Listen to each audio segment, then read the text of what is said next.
Gubernur Jawa Barat Selasa pagi setelah melakukan penanaman 1.000 pohon di area Masjid Al-Munawaroh, Sentul City, Kecamatan Babakan Madang, Kabupaten Bogor, Ridwan Kamil bersama Bupati dan Wali Kota se-Jawa Barat menggelar rapat kerja di gedung Aula Sentul Highlands Golf Club. Gubernur Jawa Barat Ridwan Kamil mengatakan, dalam rangka persiapan Jawa Barat 2022, pihaknya meyakini ekonomi di Provinsi Jawa Barat bakal kembali tumbuh setelah diterpa pandemi COVID-19. Tak hanya itu, pihaknya juga mengajak seluruh kepala daerah, bupati dan wali kota untuk mengetuk pintu investasi dari luar dan meningkatkan pariwisata untuk membangun Jawa Barat, tidak hanya mengandalkan anggaran dana dari APBD. Dalam rangka persiapan Jawa Barat untuk melompat di tahun 2022. Ya.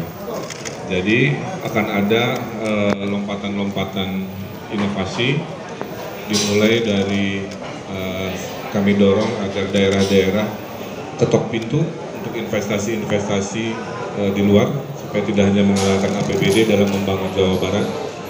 Kemudian meningkatkan pariwisata, sudah terbukti selama COVID itu sumber pendapatan yang luar biasa, tinggal diatur prokesnya, ya, termasuk PPKM level 3 di selama Natal Tahun Baru, kemudian meningkatkan vaksin supaya target di akhir tahun bisa tercapai dengan melakukan persyaratan-persyaratan kepada pelayanan publik hanya untuk yang divaksin, supaya yang belum divaksin mau ikut, kira-kira begitu.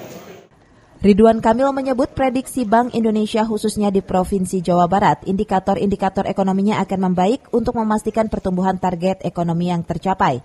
Pihaknya meminta seluruh kabupaten dan kota untuk melakukan percepatan vaksinasi COVID-19 sesuai instruksi Presiden Joko Widodo. Dari Babakan Madang, Kabupaten Bogor, Suhanda Abrizi melaporkan.